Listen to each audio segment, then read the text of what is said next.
Capri, c'est fini. Je ne crois pas que j'y retourne. Hervé Villard. Et un jour. Pierre, Hervé Villard, bientôt son anniversaire. Bientôt son anniversaire. Dans 5 jours. Le 24 juillet. Me demandez pas comment je le sais, je vous le dirai pas. Capri, c'est fini. Évidemment, on va éviter le mauvais jeu de mots avec Caddy, c'est fini. Caddy, le célèbre fabricant de chariots de supermarché, va être liquidé. Il y avait déjà eu 4 procédures de redressement judiciaire depuis 2012. Caddy, c'est bien sûr inspiré des caddies de golf, les Caddy Masters. Et le nom a été repris en 1959 pour construire ces grands chariots de supermarché dans lesquels, quand nous étions enfants, nous nous mettions, et maintenant nos enfants s'y mettent également, entre les courgettes, les tomates, les paquets de lessive et les jus d'orange.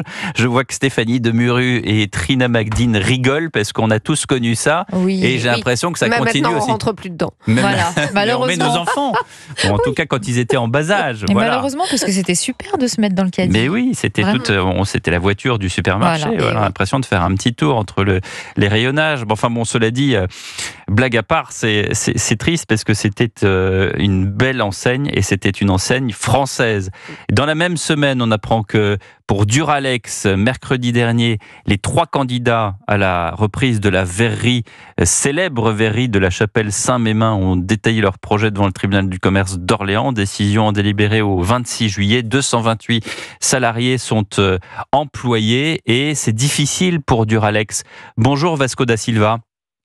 Bonjour. Vous êtes secrétaire du CSE CFDT salarié depuis 10 ans chez Duralex. Qu'est-ce qui va se passer à votre avis chez Duralex ? Alors le 26, on attend tous cette date au sein de l'usine. Les salariés, c'est une date qui résonne depuis mercredi. On espérait avoir une décision mercredi. Malheureusement, les choses ont fait que les juges ont dû repousser le délibéré. Maintenant, la grosse majorité des salariés espèrent que ce soit la SCOP qui soit retenue. Pour diverses raisons, parce que pour nous... Alors la SCOP, c'est la Société Coopérative de Production qui a reçu le soutien d'élus, notamment, on va être avec eux dans un instant, François Bonneau qui est le président de la région, Serge Grouard qui est le maire d'Orléans, c'est ça, hein ? C'est ça, donc la SCOP, c'est donc une société coopérative ouvrière.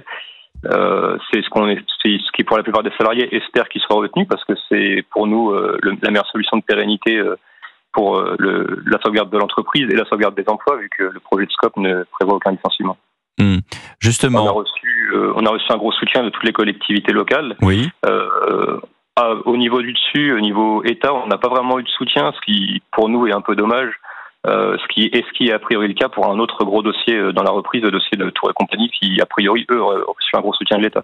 Donc on est un peu dans une incompréhension. Et puis surtout, on est dans une impasse parce qu'on attend un nouveau gouvernement. Donc là, pour l'instant, vous avez un gouvernement qui gère les affaires courantes, mais je ne sais pas s'il peut se pencher sur des dossiers aussi précis que le vôtre. Mais Duralex, c'est, je le disais, c'est une Madeleine de Proust. On connaît tous les verres avec le petit numéro au fond du verre et on dit t'as quel âge, c'est des blagues de la cantine, ça. Enfin bon, de là, vous produisez pas que des verres, Duralex. Vous faites beaucoup de choses, non, Vasco da Silva? Tout ce qui est produit art de la table. Donc on fait des verres, des assiettes, des plats.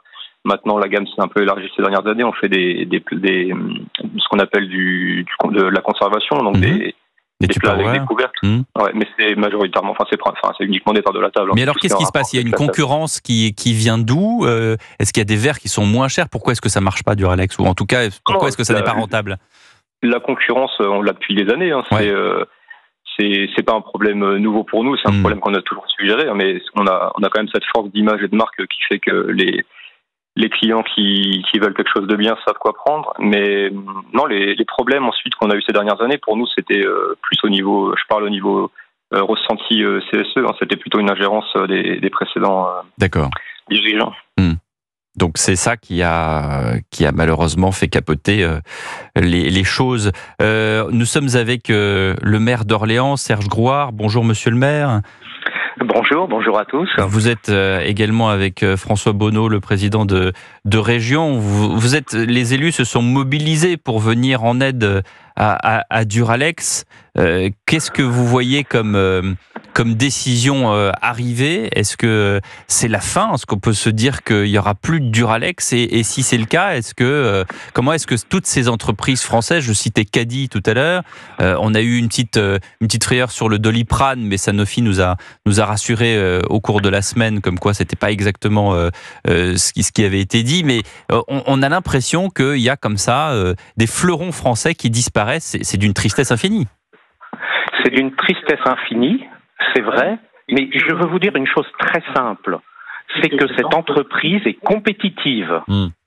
Elle a eu des problèmes de mauvaise gestion par le passé qui l'ont amenée dans cette situation-là. Elle est compétitive.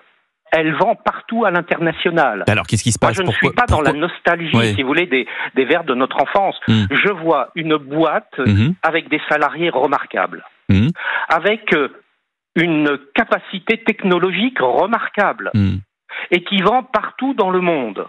Donc, il n'est pas question qu'elle ferme, cette entreprise. Il faut être très clair. Et vous voyez, juste à côté de moi, je suis avec François Bonneau, le président de la région Centre-Val de Loire. Voyez-vous, nous ne sommes pas du même bord politique.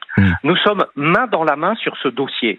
Parce que nous avons la compétence économique, nous, région métropole orléanaise, et nous avons épluché le dossier de toutes les manières possibles dans le détail. Nous savons que cette boîte est viable. Alors pourquoi il y a ces atermoiements? Pour une raison simple, c'est la frilosité des banques. Et c'est insupportable. C'est insupportable parce que l'on casse depuis des années l'outil industriel français, parce que il y a des tours de table qui n'arrivent pas à se conclure. Et aujourd'hui, nous sommes pour Duralex dans cette situation. Donc moi, j'en appelle aux banques, au système bancaire, pour qu'il assume ses responsabilités, pour qu'il participe et qu'il finance le besoin très limité. Le besoin financier de Duralex est très limité aujourd'hui. Il faut faire la jonction, si vous voulez, en termes de trésorerie, sur une boîte qui fait des millions d'euros de chiffre d'affaires sur quelques millions. Et par ailleurs, la région, comme la métropole d'Orléans, nous apportons des financements conséquents. Nous apportons pratiquement les 2/3 du besoin de financement de la SCOP. Parce que le projet que nous défendons, c'est le projet de SCOP. Pourquoi? Parce que il recrée une dynamique sur cette boîte, vous comprenez? Les deux autres projets, ils font de la casse sociale. Bien sûr. Et nous n'en voulons pas. Nous voulons au contraire que les salariés, aujourd'hui, vous voyez, nous sommes sur le site Duralex. Il y a les gens qui bossent en ce moment.